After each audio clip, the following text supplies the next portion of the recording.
ये मेरे पीछे जो आप बैकग्राउंड देख रहे हैं ना, बेहद खूबसूरत सा। ओरिजिनली ये बैकग्राउंड ऐसा नहीं है। ये बैकग्राउंड ये कुछ इस तरह से दिख रहा है, हरा हरा। हमने एक टेक्नोलॉजी का इस्तेमाल किया है जिसे क्रोमा की कहते हैं। इसकी मदद से हमने बैकग्राउंड को चेंज कर दिया। इसके अलावा भी और भी टेक्नोलॉजीज ऐसी हैं जिसकी मदद से हमारी फिल्मों में बहुत सी असंभव दिखने वाली चीज़ों को हम देख पाते हैं। अब लौटते हैं अपने ओरिजिनल टॉपिक पर। लगभग 600 करोड़ की लागत से बनी multi starrer film Adipurush release हो चुकी है। रिलीज होते ही इस फिल्म को लेकर विवादों की बौछार लग गई। सबसे ज्यादा विवाद रामायण के पौराणिक किरदारों के लुक और उनके डायलॉग्स को लेकर हो रहा है। डायलॉग्स का मजाक बना, वेशभूषा पर मीम बने, एक्टिंग वीएफएक्स पर खिल्लियां उड़ी और मामला यहां तक पहुंच गया कि फिल्म का विवाद कोर्ट की दहलीज तक पहुंच गया। संस्कृति का मजाक, तथ्यों से छेड़छाड़ और खराब डायलॉग्स, ये तमाम आरोप ऐसे हैं जिन पर किसी अन्य प्रोग्राम में बात होगी। आज के इस एपिसोड में दो ऐसे महत्वपूर्ण तकनीकों पर बात होगी जिनका इस्तेमाल इस फिल्म को बनाने में किया गया है। ये हैं मोशन कैप्चर टेक्नोलॉजी और सीजीआई यानी computer generated imagery. Digital films और वीडियो गेम्स के निर्माण में इन दोनों ही तकनीकों का इस्तेमाल अक्सर किया जाता है। मोशन कैप्चर एक तकनीक है जिसमें एक्टर्स की या फिर किसी वस्तु के मूवमेंट को रिकॉर्ड करके उसका एक डिजिटल मॉडल तैयार किया जाता है। यानी इस तकनीक में सेंसर लगे होते हैं जिसके जरिए कोई भी एक्टर कैसे हंस रहा है, कैसे चल रहा है, कैसे झुक रहा है, कैसे बोल रहा है या फिर उसकी स्टाइल कैसी है, इन सारी चीज़ों को रिकॉर्ड करके उसका एक डिजिटल मॉडल तैयार किया जाता है। इसे संक्षेप में मोकैप यानी मोशन कैप्चर का संक्षेप मोकैप तकनीक कहते हैं।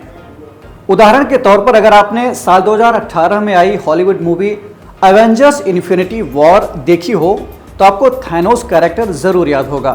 एक्टर जॉस ब्रॉलिन ने थैनोस का किरदार निभाया था। इसमें जॉस ब्रॉलिन की सारी मूवमेंट्स और भावनाओं को यानी जेस्चर्स को बड़ी ही बारीकी से मोशन कैप्चर तकनीक के माध्यम से रिकॉर्ड किया गया था। उसके बाद कंप्यूटर जेनरेटेड इमेजरी यानी सीजीआई टेक्नोलॉजी के माध्यम से इसका एक डिजिटल मॉडल तैयार किया गया था। सीजीआई एक डिजिटल ग्राफिक्स तकनीक है जिसका उपयोग चित्रों और वीडियो के निर्माण में होता है। ये आमतौर पर 2D या 3D ग्राफिक्स मॉडलिंग, एनिमेशन और स्पेशल इफेक्ट्स क्रिएट करने के लिए इस्तेमाल किया जाता है। इसकी मदद से फिल्मकार और गेम डेवलपर्स ऐसे सीन क्रिएट कर लेते हैं जो वास्तविकता में हो सकता है कि संभव ना हो। आपको बाहुबली फिल्म के कई ऐसे सीन देखने को मिले होंगे जिसमें आपको लगता होगा कि यार ऐसा कैसे हो सकता है, ये तो असंभव है। लेकिन उन दृश्यों को इसी सीजीआई तकनीक के माध्यम से क्रिएट किया गया था। साल 2018 में आई फिल्म 2.0 में व्यापक रूप से सीजीआई का उपयोग किया गया था। इसमें अभिनेता रजनीकांत और अक्षय कुमार के किरदारों के लिए स्पेशल इफेक्ट्स और ग्राफिक्स क्रिएट किए गए थे। इस प्रकार मोशन कैप्चर और सीजीआई अक्सर एक साथ काम करते हैं, दोनों ज्वाइंटली इनका इस्तेमाल किया जाता है। मोशन कैप्चर वास्तविक हरकतों और गतिविधियों को डिजिटल करने में सहायता करता है, जबकि सीजीआई उन्हें विजुअलाइज करने का काम करता है। सवाल उठता है कि जो ट्रेडिशनल एनिमेशन था अभी तक जिसका इस्तेमाल हो रहा था या अभी भी हो रहा है, उसकी अपेक्षा ये मोशन कैप्चर तकनीक किस तरह से बेहतर है। देखिए, मोशन कैप्चर और ट्रेडिशनल एनिमेशन दोनों ही अपने आप में यूनिक हैं और दोनों की अपनी अपनी खासियतें हैं। अब ये समय, परिस्थिति, प्रोजेक्ट और कहानी पर निर्भर करता है कि कहाँ किस तकनीक का, किस टेक्नोलॉजी का इस्तेमाल किया जाना चाहिए।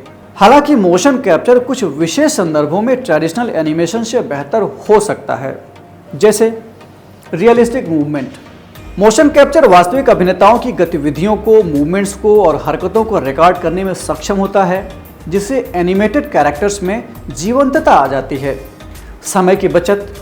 मोशन कैप्चर तकनीक का उपयोग करके एक अभिनेता द्वारा किए गए मूवमेंट्स को तत्काल एनिमेट किया जा सकता है, जबकि ट्रेडिशनल एनिमेशन में यही काम करने के लिए कई दिन, कई हफ्ते या फिर महीनों लग सकते हैं। डिटेल और सेंसिटिविटी की बात कर ले, मोशन कैप्चर अभिनेताओं के चेहरे की सूक्ष्म भावनाओं को भी पकड़ सकता है, जो ट्रेडिशनल एनिमेशन में थोड़ा मुश्किल होता है।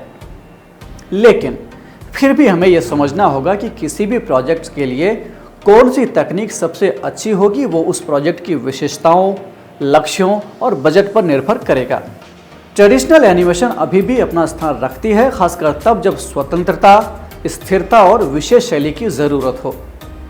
खैर, इस एपिसोड में इतना ही। अगर आप कुछ ऐसी ही भारतीय फिल्मों के नाम जानते हैं जिनमें इन तकनीकों का, जिनका कि मेंशन अभी हमने किया, इस्तेमाल किया गया हो, तो कमेंट बॉक्स में हमें ज़रूर बताएं। इस एपिसोड में इतना ही। हम फिर मिलेंगे एक नए कार्यक्रम के साथ। तब तक के लिए जमकर पढ़ते रहिए और बढ़ते रहिए। नमस्कार।